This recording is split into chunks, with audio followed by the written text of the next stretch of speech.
Salam guru penggerak, Bapak dan Ibu guru hebat.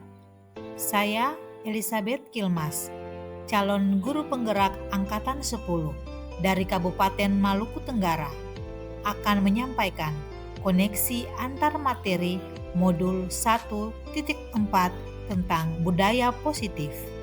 Salah satu tanggung jawab seorang guru adalah menciptakan lingkungan positif, saling mendukung, saling belajar, saling bekerja sama, sehingga tercipta kebiasaan-kebiasaan baik. Dari kebiasaan-kebiasaan baik akan tumbuh menjadi karakter-karakter baik warga sekolah, dan pada akhirnya karakter-karakter dari kebiasaan-kebiasaan baik akan membentuk budaya positif. Budaya positif dapat dilaksanakan dengan memahami beberapa konsep berikut: disiplin positif, teori motivasi, keyakinan kelas, posisi kontrol, dan segitiga restitusi. Disiplin positif merupakan pendekatan yang mengajarkan siswa agar dapat bertanggung jawab terhadap apa yang dilakukannya karena mendasarkan tindakan mereka pada nilai-nilai kebajikan universal. Dalam hal ini adalah motivasi intrinsik. Teori motivasi. 3 motivasi perilaku manusia, di antaranya menghindari ketidaknyamanan atau hukuman, mendapatkan imbalan dan penghargaan dari orang lain, dan menjadi orang yang diinginkan dan menghargai diri sendiri. Keyakinan kelas memuat nilai-nilai kebajikan universal yang disepakati untuk dilaksanakan bersama. Nilai-nilai kebajikan yang menekankan pada keyakinan seseorang akan lebih memotivasi seseorang dari dalam. Posisi kontrol.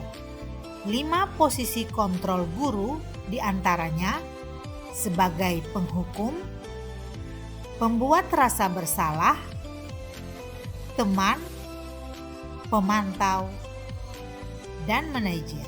Posisi kontrol yang ideal bagi seorang guru adalah manajer. Segitiga restitusi terdiri dari 3 tahapan. Yang pertama, menstabilkan identitas. Kedua, validasi tindakan yang salah. Dan ketiga, menanyakan keyakinan. Menstabilkan identitas dilakukan dengan meyakinkan murid bahwa membuat kesalahan adalah proses pembelajaran untuk menjadi lebih baik. Validasi tindakan yang salah menunjukkan bahwa guru memahami alasan di balik tindakan murid, mencari tahu kebutuhan dasar yang belum terpenuhi. Menanyakan keyakinan, memberikan pertanyaan untuk menanyakan nilai kebajikan yang dihayati dan dihubungkan dengan perilaku yang salah, sehingga memunculkan motivasi intrinsik untuk merubah atau mencari jalan keluar. Koneksi antar materi. Materi budaya positif berhubungan dengan materi-materi sebelumnya, antara lain filosofi pendidikan Ki Hajar Dewantara, peran dan nilai guru penggerak, serta prakarsa perubahan. Dengan menerapkan budaya positif di sekolah, maka akan mewujudkan tujuan pendidikan yang berpihak pada murid, menuntun murid, dan menjadikan murid yang merdeka sesuai dengan filosofi pendidikan Ki Hajar Dewantara. Budaya positif dapat diterapkan di sekolah jika seorang guru memiliki nilai guru penggerak, berpihak pada murid, reflektif, mandiri, kolaboratif, dan inovatif. Nilai ini diwujudkan dalam peran di sekolah untuk membangun budaya positif. Budaya positif menjadi sebuah prakarsa perubahan dalam mewujudkan visi sekolah impian yang aman, nyaman, ramah anak, dan berprofil pelajar Pancasila. Refleksi. Sejauh mana pemahaman Anda tentang materi disiplin positif? Adakah hal-hal yang menarik untuk Anda dan di luar dugaan? Saya memahami langkah-langkah penerapan budaya positif di sekolah dan berusaha untuk mengimbaskannya kepada teman-teman guru di sekolah agar bersama-sama dapat menerapkan budaya positif. Hal-hal yang menarik dan di luar dugaan bagi saya, yang pertama, murid merasa lebih leluasa untuk menyampaikan isi hatinya kepada saya. Kedua, murid mulai bertanggung jawab untuk apa yang dilakukannya. Ketiga, menerapkan budaya positif memerlukan tekad dan konsisten untuk melakukannya. Perubahan apa yang terjadi pada cara berpikir Anda untuk menciptakan budaya positif di kelas maupun sekolah Anda setelah mempelajari modul ini? Perubahan yang terjadi pada diri saya adalah saya berusaha mengendalikan diri untuk tidak menjadi penghukum. Saya semakin mengenal murid-murid saya dan membawa nilai-nilai positif di kelas. Pengalaman seperti apakah yang pernah Anda alami terkait penerapan konsep-konsep inti dalam modul budaya positif baik di lingkup kelas maupun sekolah Anda? Pengalaman saya adalah menangani murid yang malas mengerjakan tugas dan menghindarinya dengan cara tidak masuk sekolah. Setelah menggunakan segitiga restitusi, saya dapat mengetahui alasan murid tidak masuk sekolah dan bersama-sama mencari jalan keluar yang tepat.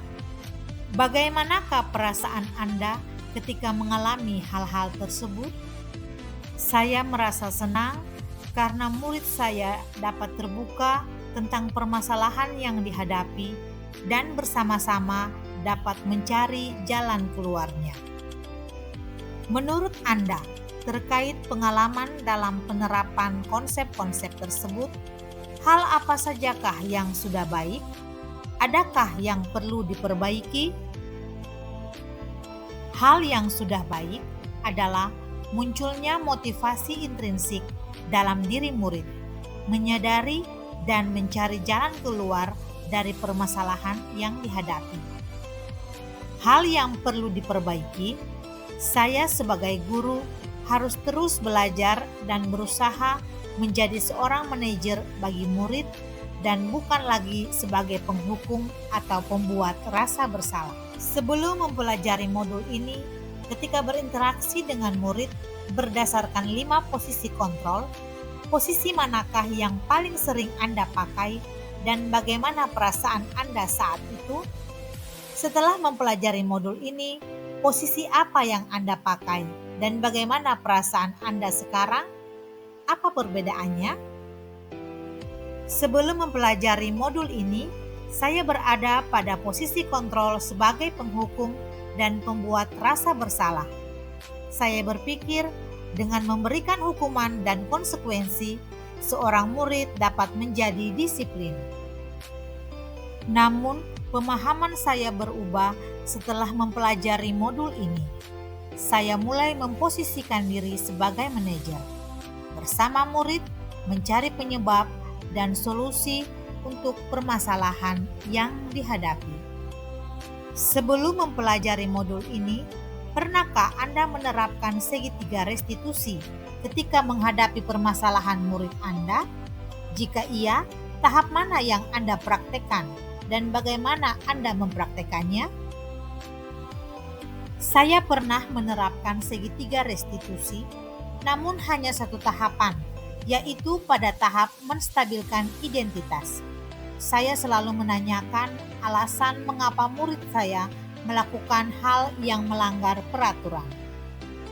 Selain konsep-konsep yang disampaikan dalam modul ini, adakah hal-hal lain yang menurut Anda penting untuk dipelajari dalam proses menciptakan budaya positif baik di lingkungan kelas maupun sekolah? Hal-hal penting lain yang menurut saya perlu dipelajari dalam proses menciptakan budaya positif di sekolah adalah: 1. Karakteristik dan latar belakang setiap murid berbeda.